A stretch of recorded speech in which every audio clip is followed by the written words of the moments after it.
Olá, vamos hoje para o dia 25 do nosso devocional e o tema de hoje é: Seus olhos são bons? A palavra base que a gente vai usar hoje está em Mateus, capítulo 6, versículo 22 e 23, que diz assim: Os olhos são a candeia do corpo. Se os seus olhos forem bons, todo o seu corpo será cheio de luz. Mas se os seus olhos forem maus, todo o seu corpo será cheio de trevas. Portanto, se a luz que está dentro de você são trevas, que tremendas trevas são. Agora eu vou trazer a reflexão para você. Nosso olhar para a vida, para tudo que nos acontece, para as pessoas que amamos e para as que nós nem conhecemos, assim como nosso olhar para nós mesmos é capaz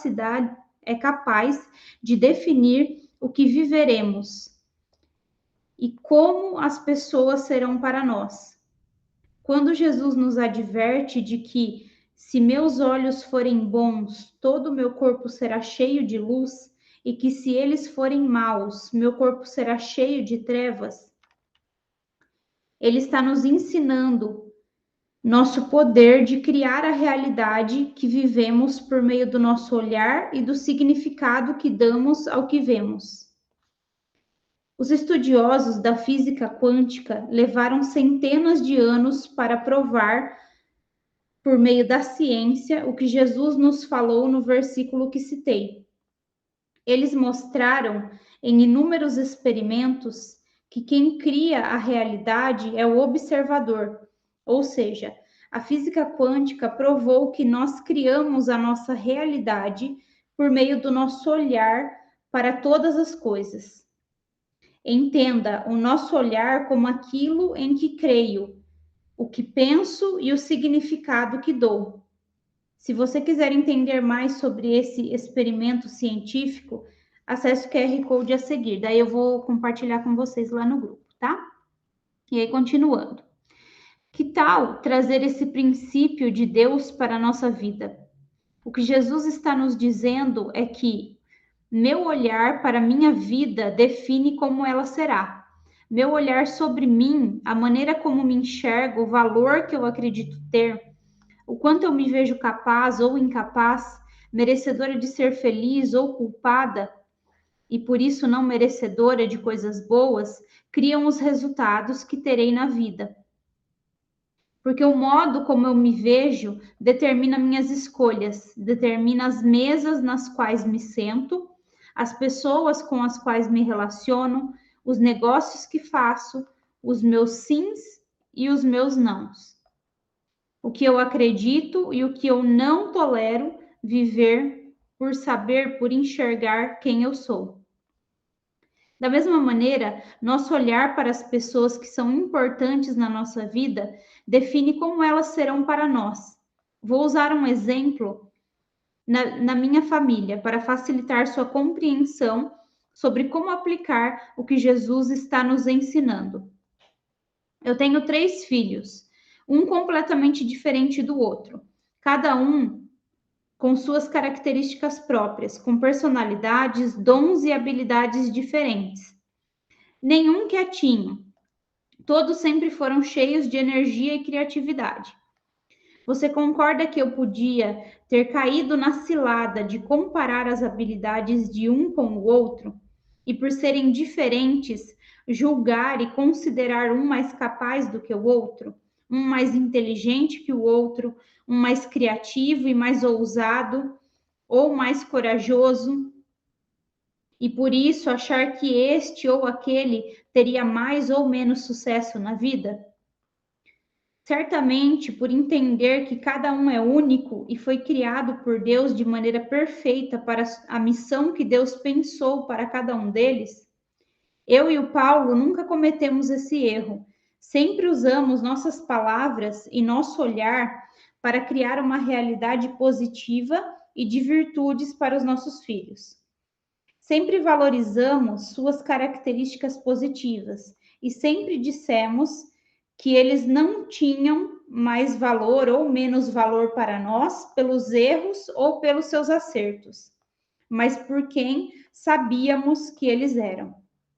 Sempre vigiamos nossa boca e nosso olhar para eles, de modo a nunca direcionarmos para nenhum dos três um adjetivo negativo que atacasse o seu valor, sua capacidade ou seu merecimento, que formam a sua identidade. Os três, né? E sempre soubemos observar as diferenças entre eles e não os rotular, colocando um fator determinante de sucesso ou fracasso em sua vida pelos seus erros, acertos ou características.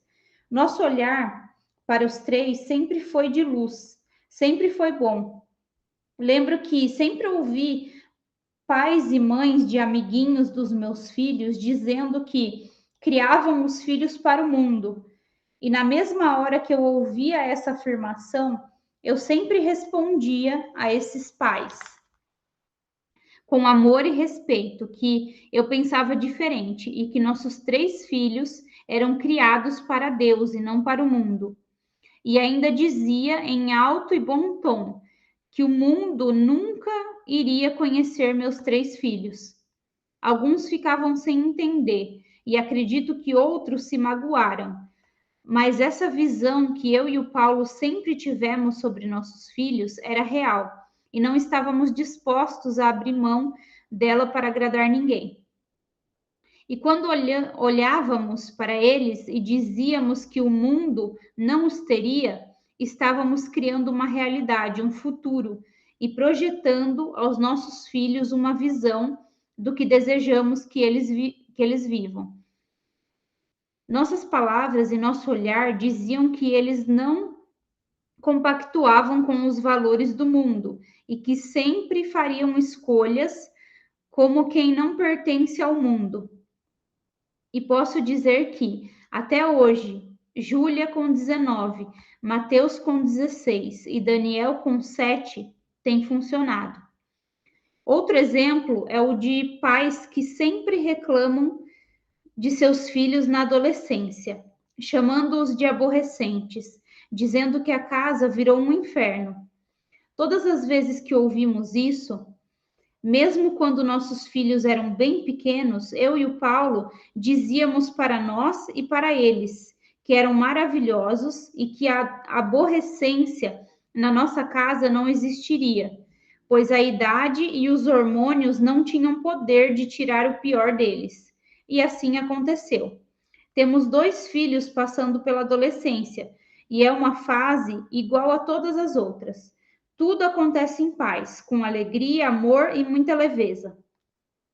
Você pode se perguntar o que os nossos 3 filhos têm de especial. E eu vou dizer que eles são perfeitos e únicos, igual aos seus filhos. E se existe um segredo, está no olhar para cada um deles. Eu e o Paulo decidimos enxergar a adolescência como uma coisa maravilhosa e usamos nossa boca para declarar essa realidade. E do jeito que vimos, enxergamos mesmo antes de acontecer e que declaramos se tornou real. É assim, quando nossos olhos, o modo como nós vemos as coisas são luz, todo o nosso corpo terá luz. Viveremos uma vida de luz. Quando olha para o seu cônjuge e vê virtudes, você vive essas virtudes no seu casamento. Elas parecem aumentar e tomam conta de tudo o que existe no seu cônjuge.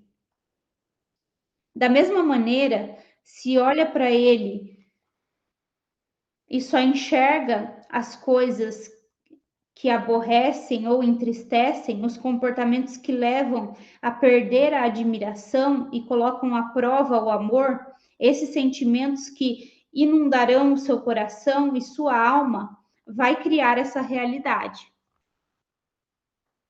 Ou seja, seu olhar de insatisfação, de crítica e de não admiração vai atrair os piores comportamentos, criando e fortalecendo a realidade que você enxergou.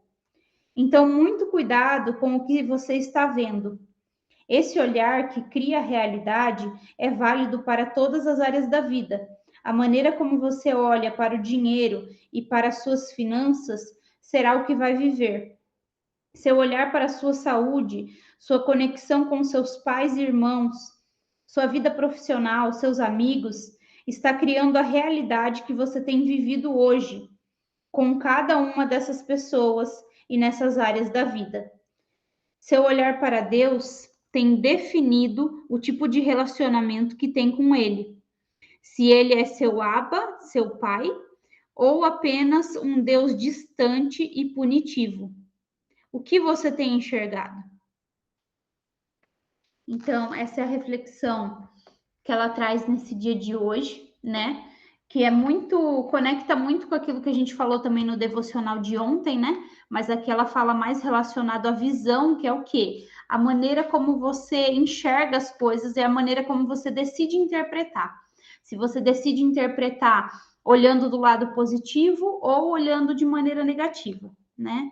Então, assim, a maneira como você interpreta você mesma, o valor que você tem, a pessoa que você é, né? O caráter que você tem, as características que você tem, as habilidades que você tem.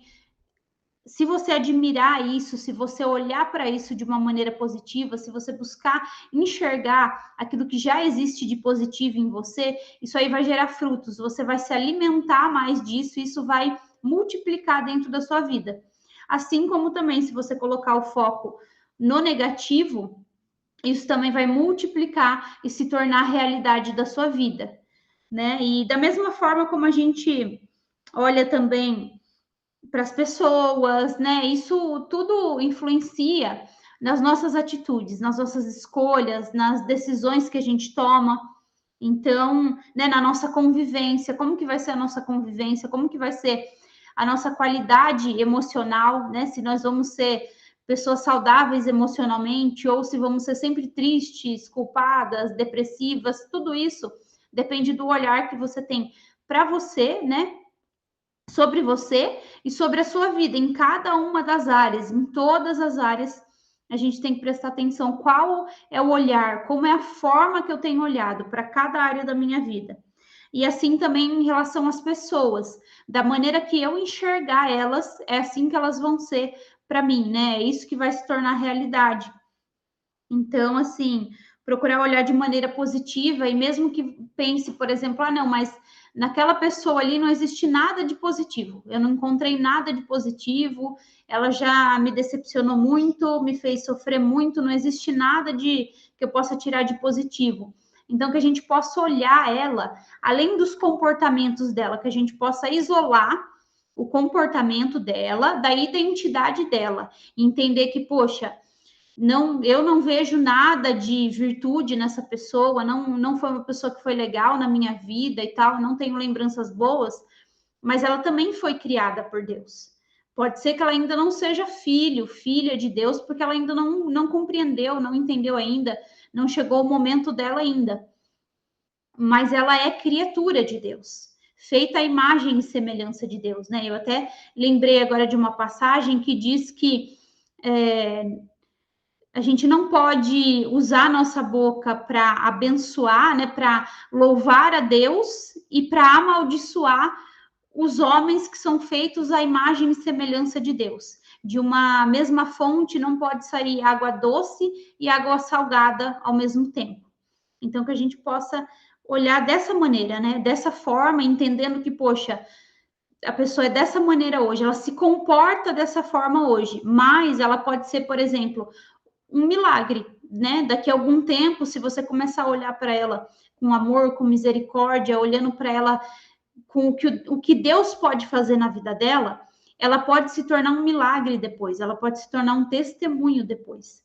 E assim na nossa vida também, né? Na nossa maneira de olhar para nós mesmos, porque às vezes a gente tem também um nível de cobrança, né? De autocrítica, autocobrança, né? Uma exigência muito grande com a gente mesmo, a gente tem dificuldade de enxergar o caminho que a gente já trilhou, o quanto a gente já amadureceu, sabe? Quantas coisas que eram importantes para a gente e agora a gente já mudou a mentalidade, já amadureceu, né? Já abandonamos comportamentos ruins, já estamos num nível, né? Fazendo coisas que a gente nunca imaginou que faria. Então, assim, que a gente comece a olhar de maneira positiva para nós, para cada área da nossa vida e também para o nosso relacionamento com Deus, né? Eu achei muito forte essa parte que ela fala de ou que a gente vai olhar para Deus como Abba, né, como nosso pai, ou se a gente vai olhar para Deus como aquele Deus distante e que pune, né? Um Deus punidor, né? Então, assim, achei muito interessante isso. É algo realmente para a gente pensar, vigiar todos os dias e ir treinando a nossa mente de acordo com aquilo que a gente acredita que é o certo, que é o real, de acordo com a palavra de Deus, porque a nossa mentalidade nos engana, os nossos sentimentos nos enganam, por isso que a gente não pode viver por eles, a gente tem que viver pelo que a palavra fala, né? Sobre Deus, sobre nós, sobre como devemos tratar o próximo, porque senão a gente acaba se perdendo, né? Se a gente for acreditar em nós mesmos. Então, eu acredito que é isso, e depois ela traz o exercício que também está muito linkado, né? Meio que a solução para o exercício que a gente fez ontem. Então, que você possa aí fazer esse exercício, que você possa repetir ele, né, todos os dias da sua vida, como uma forma de profecia, né? Profetizando, ainda que você não acredite em tudo, mas vá declarando, né? Porque isso, esse olhar de maneira positiva é uma maneira de você materializar a fé, na verdade, né? A fé é isso, é você acreditar naquilo que ainda não existe como se já existisse. Então, é isso, que Deus nos dê graça, nos dê força, né? Nos dê capacidade para que a gente possa treinar isso todos os dias da nossa vida e crescer cada vez mais, ser mais maduros e ver a concretização dessas palavras na nossa vida. Um abraço e até a próxima. Até amanhã.